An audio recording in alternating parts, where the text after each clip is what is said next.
Yes.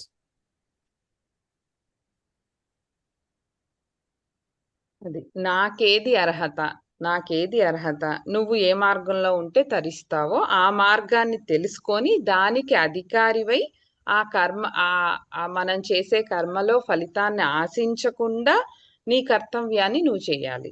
అప్పుడే నీకు శాస్త్రం విధించిన కర్తవ్యాన్ని, నీకు కావలసిన దాన్ని కాదు, నీకు శాస్త్రం విధించిన కర్తవ్యాన్ని నువ్వు చేస్తే అప్పుడు అప్పుడు ఆయన నెక్స్ట్ శ్లోకంలో చెప్తారనమాట ఏమవుతుంది అనేది. స్వధర్మాన్ని మాత్రం విడిచిపెట్టకూడదు అని చెప్పి మనకి ఇక్కడ చెప్తున్నారనమాట.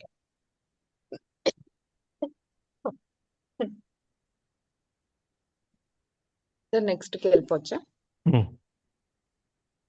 योगस्थः कुरु कर्माणि सङ्गं त्यक्त्वा धनञ्जय सिद्ध्यसिद्ध्यो समो भूत्वा समत्वं योग उच्यते. ఇక్కడ మనకి చెప్తున్నారు యోగస్థః కురు కర్మాణి అంటే యోగనిష్ఠుడివై నువ్వు నీ కర్మల్ని చేయాలి అని చెప్పి చెప్తున్నారు. అదే అప్పుడు యోగా అంటే ఏంటి, యోగం అంటే ఏంటి అని మనం ఫస్ట్ తెలుసుకోవాలన్నమాట. సిద్ధి అసిద్ధులు సమభావం కలిగినదే యోగం అని చెప్తారనమాట. ఆ అది మంచిది జరిగినా చెడు జరిగినా ఏది జరిగినా కూడా నువ్వు దాన్ని ఫలితాన్ని ఆశించకుండా నువ్వు చేయాలి. ఇక్కడ మనకి ఫలస్థుతి అంటే ఫలం ఆశించకుండా మనకి ఏం చేయాలి అని చెప్పారు కదా, ఫలాన్ని ఆశించకుండా నువ్వు నీ కర్మలు చెయ్యాలి అని చెప్పారు. ఆ కర్మల్ని ఎలా చేయాలి అనేది మనకి ఈ శ్లోకంలో చెప్తున్నారు అనమాట. ఇప్పుడు నువ్వు ఫలితాన్ని ఆశించకూడదు, సో ఫలితాన్ని ఆశించకుండా నువ్వు ఎలా చేయాలి అనేది మనకి ఈ శ్లోకంలో చెప్తున్నారు. అంటే ఇప్పుడు పాములు ఉన్నాయి వాడి దగ్గర, వాడికి పాములు లేకపోతే వాడి పాములను ఆడిచ్చి వాడి పొట్టకి డబ్బులు సంపాదించాలి. సో వాడు పాములతో ఉన్నప్పుడు ఆ పాములు కరిచే చనిపోతాడు కదా. సో వాడు ఆ పాముల్ని ఆ కూరల్ని తీసేసి దాన్ని వాడి పొట్టకూటి కోసం ఎలా అయితే దాన్ని కన్వర్ట్ చేసి ఎంత జాగ్రత్తగా ఉంటాడో, సో నువ్వు చేసే కర్మల్ని కూడా ఫలితాన్ని ఆశించకుండా ఫలితం అనే కోరల్ని తీసేసి నువ్వు వాటిని అంత పర్ఫెక్ట్ గా చెయ్యాలి అని చెప్పి చెప్తున్నారు అనమాట. ఇక్కడ నేనేం చెప్పాలి అనుకున్నానంటే వాడు పాములతో పట్టుకొని ఉన్నట్లే మన కర్మ ఫలానికి కూడా ఫలాశక్తి అనే కోరల్ని తీసేసి మనము మన దగ్గర పెట్టుకోవాలి అని చెప్పి చెప్తున్నారు అనమాట. అంటే అంత జాగ్రత్తగా నువ్వు కర్మల్ని ఆచరించాలి. యోగా దానికి ఇవన్నీ మనము చేస్తే గనక ఆయన ఇంకా ఈ శ్లోకాలన్నిట్లో అంటే నిష్కామ కర్మని చెయ్యాలి అని చెప్పారు కదా ఇంతవరకు. ఆ నిష్కామ కర్మని ఎలా చెయ్యాలి అనేది మనకి ఈ 3-4 శ్లోకాల్లో చెప్తారనమాట. సో సార్ ఏమైనా యాడ్ చేస్తారా సార్? ఆ విధంగా మనము మన ఫలాశక్తిని లేకుండా నువ్వు నీ కర్మల్ని చెయ్యాలి అని చెప్పి చెప్తున్నారు అనమాట. ఇక్కడ యోగస్థ అంటే నువ్వు యోగంలో ఉండి అంటే ఇప్పుడు మామూలుగా నిష్కామ కర్మ అంటేనే ఇంకా మనము ద్వంద్వాలు లేకుండా అని అర్థం అనమాట. సో నిష్కామ కర్మ చేసినప్పుడు మనకి ద్వంద్వాలు ఉండవు. కానీ మళ్ళా ఇక్కడ ఆయన ఎందుకు చెప్తున్నారు అని అంటే ఇప్పుడు నిష్కామ కర్మ చేసినప్పుడు కూడా ఇప్పుడు రోజు నేను జపం చేస్తున్నాను, జపం చేసినప్పుడు కూడా నేను ఇన్ని రోజులు జపం చేశానే నాకు ఇంకా జ్ఞానం రాలేదే అని అనుకోకూడదంట. అది వచ్చేటప్పుడు వస్తుంది, నువ్వు దాని మీద ధ్యాస పట్టద్దు. అది ఎలా అనంటే ఇప్పుడు మామూలుగా జపమాల ఉంటది కదండి, జపమాల చేసినప్పుడు ఒకటి మేరు పూస అని ఉంటది. అంటే అక్కడి నుంచే స్టార్ట్ చేస్తాము మళ్ళీ అక్కడికే ఎండ్ అవుతుంది. పెద్ద పూస ఉంటది అనమాట కదా, పెద్ద పూస ఉంటది కదా ప్రతి ఒక్క దానికి జపమాలకి. సో అది ఎలాంటిది అని అంటే నువ్వు నిష్కామ కర్మ చేసినప్పుడు కూడా నువ్వు జపం చేసినప్పుడు ఇంకా మేరుపూస రాలేదు, ఇంకా ఎన్ని చదివితే వస్తుంది అని మనం అప్పుడప్పుడు చూసుకుంటాం కదా. సో అది కూడా ఉండకూడదు అని చెప్పి చెప్తున్నారు అనమాట. అంటే నేను ఇన్ని రోజులు నిష్కామ కర్మ చేశానే కానీ నాకు ఫలితం లేదే అని అనుకున్నా కూడా అది సకామ కర్మే అయిపోతుంది అనమాట. సో ఏదున్నా కూడా నిర్ద్వంద్వంగా అంటే ఆ ఏది సమబుద్ధితో చేయాలన్నమాట. మనం ఏదైనా సమబుద్ధితో చేయాలి, నిర్ద్వంద్వంగా ఈశ్వరార్పణ బుద్ధితో చేయాలన్నమాట. మళ్ళా ఈశ్వర ప్రీత్యర్థం అని కూడా అనకూడదు. అంటే నువ్వు ప్రీతి చెందాలనే కోరికతో నేను చేస్తున్నాను అని కూడా మనం అనకూడదంట. అంటే అది కూడా ఒక కోరికే కదా. సో నువ్వు ఏ కోరికలు లేకుండా చేయాలన్నమాట నిష్కామ కర్మ అనేది. సో ఆ విధంగా మనము సిద్ధ్య సిద్ధ్యో సమో భూత్వ సమత్వం ఓ యోగ ఉచ్యతే. నువ్వు ఆ విధంగా ప్రతి దాంట్లో మనకి సమం అంటే ఇప్పుడు మనం పాజిటివ్ నెగిటివ్ అయితే ఒక ఏదైనా ఒక ఆ ఏదైనా ఒక డెసిషన్ చెప్పాలి అనుకోండి, అయితే అటు వెళ్ళిపోతాం లేకపోతే ఇటు వెళ్ళిపోతాం. కానీ మధ్యలో ఒక వే ఉంటది, అదే సమత్వం. ఆ సమత్వం గురించే మనకి భగవద్గీత మొత్తం చెప్తుంది అనమాట. ఇప్పుడు ఏదైనా జరిగింది అనుకోండి, ఇప్పుడు ఏదైనా తగులు ఇంట్లో తగులు అయింది అనుకోండి, అన్నదమ్ముల మధ్య తగులే అయ్యిందే అనుకోండి, అయితే వచ్చిన వాళ్ళందరూ ఏంటి అయితే వాడికి సపోర్ట్ చేస్తారు లేకపోతే వీడికి సపోర్ట్ చేస్తారు. కానీ ఇద్దరి మధ్యలో ఏం జరిగింది అని తెలుసుకొని వాళ్ళని మధ్యలో కూర్చోపెట్టి వాళ్ళని కరెక్ట్ గా ఆర్గనైజ్ చేసి వాళ్ళకి వాళ్ళ తప్పుల్ని చెప్పేటప్పుడే అక్కడే పెద్ద మనిషి అవుతాడు అనమాట. సో ప్రతి మనిషి కూడా సమత్వం అనేది ఆయనకి, ఆ పెద్ద మనిషి అని అంటే సమత్వం ఆయన అక్కడ తేగలుగుతున్నాడు. సో ఆ విధంగా మనము ఎప్పుడు కూడా సమత్వ బుద్ధితో కలిగి ఉండాలన్నమాట.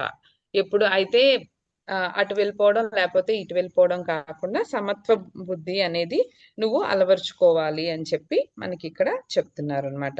ఆ సమత్వ బుద్ధి నీకు ఎప్పుడైతే ఉంటుందో అప్పుడే నువ్వు ఆత్మ యందు నిలకడవై ఆత్మ జ్ఞానాన్ని సంపాదించగలుగుతావు. ఒట్టి మనస్సుని దాటి నువ్వు ఆత్మ జ్ఞానాన్ని తెలుసుకోవాలి. మనస్సు ఇప్పటి వరకు మనం మనసుతోనే ఆలోచించాము. సో దానికి దాటి ఇంకొకటి కూడా ఉంది. నువ్వు కొంచెం నీ నీ యొక్క ఇన్నర్ కాన్షియస్ లోకి వెళ్ళు అని చెప్పి మనకి ఇక్కడ చెప్తున్నారు. దానికి ఇన్నర్ కాన్షియస్ లోకి వెళ్ళాలంటే మనము సంఘం త్యక్వా ధనంజయ, సంఘాన్ని త్యజించాలి. సంఘం అంటే బయట విషయాలు అనమాట.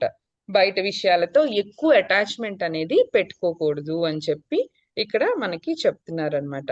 ఏదైనా ఒక పనిని ప్రారంభించే ముందర యోగస్థుడు కావాలి. నువ్వు యోగస్థుడు అంటే నీకు ఆ పని కరెక్ట్ గా వచ్చిందా లేదా, ఇంకా పర్ఫెక్షన్ నేర్చుకోవాలా, ఇంకా ఏం చెయ్యాలి, ఆ విధంగా నువ్వు యోగస్థుడివై నీ కర్మల్ని ఏ కర్మ చేసినా కూడా ఆ కర్మల్ని చేయాలి. అండ్ నువ్వు చేసే కర్మలన్నీ కూడా దైవ బుద్ధిని అండ్ ఆత్మ బుద్ధిని అలవాటు చేసుకోవాలన్నమాట. ఈ దైవ బుద్ధిని ఆత్మ బుద్ధిని మనం అలవాటు చేసుకున్న వలన ఈ కర్మలన్నీ కూడా బంధాలన్నీ విడిపోయి అప్పుడు నువ్వు ఏం చేయాలి అనేది బయట బయట మనం ఎంత ఎక్కువ బయట గురించి బయట విషయాలను ఆలోచిస్తామో అది మన ఇన్నర్ కాన్షియస్ లోకి వెళ్ళదన్నమాట. సో ఇన్నర్ కాన్షియస్ లోకి వెళ్ళాలి అని అంటే మన ఇన్నర్ లోకి మనం వెళ్ళాలి అంటే బయట వాటితో అటాచ్మెంట్ ఎక్కువ ఉంచుకోకూడదు. సో అందుకోసమే మనకి సాధువులు గాని మునులు గాని ఋషులు గాని వీళ్ళందరూ కూడా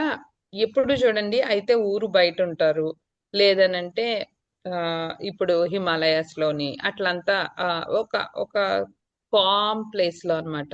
ఒక బాగా అంటే ఎవరికి కనిపించకుండా వీలైనంత వరకు వాళ్ళకి ఏదైనా పని ఉంటేనే వాళ్ళు వస్తారనమాట. అండ్ దెన్ మళ్ళా వాళ్ళు వెళ్ళిపోతారు. సో అట్లా అంటే మనల్ని అలా అని మనల్ని వెళ్ళిపోమని ఎక్కడో తపస్సు చేయమని అర్థం కాదు. నీ పని ఎంతవరకు ఉంది, సో నీకు ఇక్కడ ఈ అకేషన్ లో నీ అవసరమా, నువ్వు ఇక్కడ అవసరమా, నువ్వు ఇక్కడ మాట్లాడాలా, సో అది తెలుసుకోమని చెప్తున్నారు అనమాట. నీ పని ఎంతవరకు ఉందో ఈ ఈ యొక్క పోర్షన్ లో నీ పని ఎంతవరకు ఉందో అంతవరకు చేసావా వెళ్ళిపో, సో దట్ అంతే. లేదు ఎక్కువ మనం ఎగ్జాంపుల్ ఫోనే చెప్పచ్చండి. ఇప్పుడు కూతురు అండ్ కొత్తగా పెళ్ళైన కోడలు వాళ్ళ అన్ని కూతురు ఇంట్లో ఏం జరిగిందో మొత్తం అమ్మకి రిపోర్ట్ చేస్తుంది ఫోన్లో. సో ఎంతవరకు చెప్పాలో అంతవరకే చెప్పాలి. కానీ ఆమె ఫుల్ చెప్పడం వల్ల ఏమవుతుంది, ఈమె డిస్టర్బ్ అవుతుంది, ఆమె డిస్టర్బ్ అవుతుంది. ఏమీ లేదు, ఒక స్పూన్ లో పంచదార టీలో తక్కువైందని వెయ్యమని చెప్పింది కూడా అది ఒక పెద్ద ఇదే అయిపోయి బాంబు పేలుతుంది అనమాట.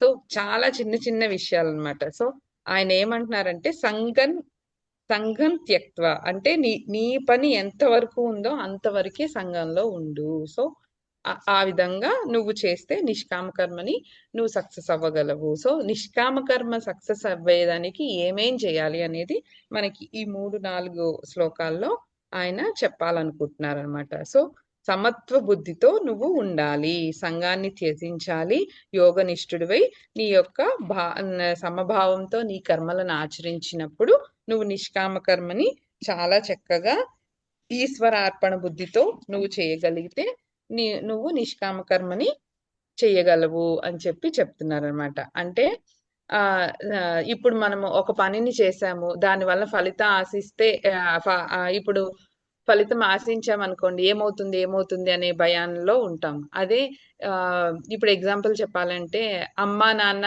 ఉన్నారు. సో అమ్మా నాన్న ఒక చిన్న పిల్లోడు, అమ్మా నాన్న ఉన్న పిల్లవాడు రేపు ఏమవుతుందో, రేపు అమ్మ ఏం చేసి పెడతదో, రేపు నాన్న ఏం కొని పెడతారో అనేది లేకుండా నాన్నున్నారు, నాన్న నాకు ఏదో ఒకటి తెస్తారు, రేపు అమ్ముంది నాకు ఏదో ఒకటి చేసి పెడుతుంది అనే కాన్ఫిడెన్స్ అనేది మనకు ఉంటది కదా. శుభ్రంగా వాడు హ్యాపీగా ఆడుకుంటాడు, హ్యాపీగా పడుకుంటాడు.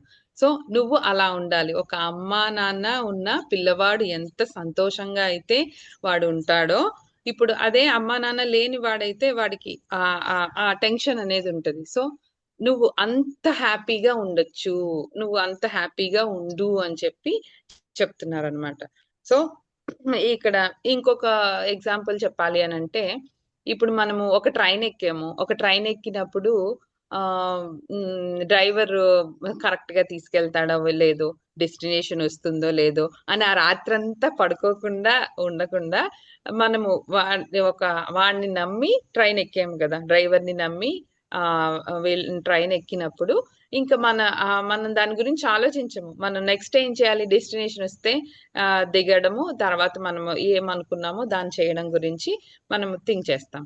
సో నువ్వు ఆ విధంగా ఒక డ్రైవర్ ని నమ్మి ఒక 5-6 గంటలు ట్రావెలింగ్ కోసం నువ్వు ట్రావెల్ చేసినప్పుడు డ్రైవర్ ని ఎలా అయితే నమ్మి ఎక్కి ప్రశాంతంగా ఉన్నావో, అదే విధంగా నువ్వు దేవుణ్ణి నమ్మి ప్రశాంతంగా ఉండలేవా? నువ్వు నన్ను నమ్మి నన్ను అంత ప్రశాంతంగా ఉండు అని చెప్పి చెప్తున్నారన్నమాట. అన్ని నాకు వదిలేసే అని చెప్పి, నువ్వు ఒక 5 గంటలు ప్రయాణంకే నువ్వు ఒక డ్రైవర్నే నమ్మినప్పుడు నువ్వు నమ్మవా, నువ్వు నమ్ము అని చెప్పి ఆ విధంగా మనకి ఇంకా ఆయన నిష్కామ కర్మ చేసినప్పుడు ఒక స్పిరిచువల్ నాలెడ్జ్ కోసం మనం ట్రై చేసినప్పుడు ఇవన్నీ కూడా మనకి వస్తుందన్నమాట. అది అంతే కదండి. ఇది నాకు బాగా టచ్ అయింది నిజంగా. అంతే కదా, ఒక ట్రావెలింగ్ కి వెళ్ళినప్పుడే మనం ఆయన్ని నమ్మి హ్యాపీగా పడుకుంటాము, లేకపోతే చదువుకుంటాము, ఏదో ఒకటి చేస్తాం. సో ఒక డ్రైవర్నే మనం నమ్మినప్పుడు మనం ఎందుకు దేవుణ్ణి నమ్మి అన్ని వదిలేయకూడదు ఆయన మీద? ఆయన ఏది ఇస్తే అది చేస్తా ఉంటాం అనమాట. సో ఆ విధంగా మన యొక్క థింకింగ్ ని అలవాటు చేయగలిగితే చాలా చాలా చేంజెస్ వస్తాయి. సో ఒకసారి వీలైతే చేసి చూడండి. అది సార్ అయిపోయింది. ఓకే. సమత్వంలోనే ఉండమని చెప్పి చెప్తారనమాట. ఇక్కడ ఇంకొక పాయింట్ ఏమంటే సమత్వం యోగ ఉచ్యతే. ఇదొక పాయింట్ ని మనము గుర్తుపెట్టుకొని ఉండాలన్నమాట. సో అదండి సంగతి. ఓకే సార్, ఏమైనా రేపు కూడా మీ క్లాసే? అలాగే. వెరీ గుడ్ సార్, ఏమైనా యాడ్ చేస్తారు? ఏం లేదు, నథింగ్. ఏమైనా ఉంటే రేపు. టైం అయిపోయింది. ఓకే సార్, నేను ఎండింగ్ ప్రేయర్ చెప్పేస్తాను. ఇంకెవరైనా ఏమైనా యాడ్ చేస్తారా లేదంటే రేపేనా? ఓకే. యోగేశం సచ్చిదానందం వాసుదేవం వ్రజప్రియం ధర్మ సంస్థాపకం వీరం కృష్ణం వందే జగద్గురుం. శ్రీకృష్ణం వందే జగద్గురుం. సర్వం శ్రీకృష్ణార్పణమస్తు. ఉమ్మకి ఏదో చెప్తున్నారు. ఆంటీ చెప్పండి.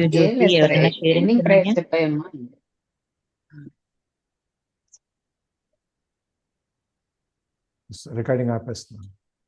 షూర్. ఓకే.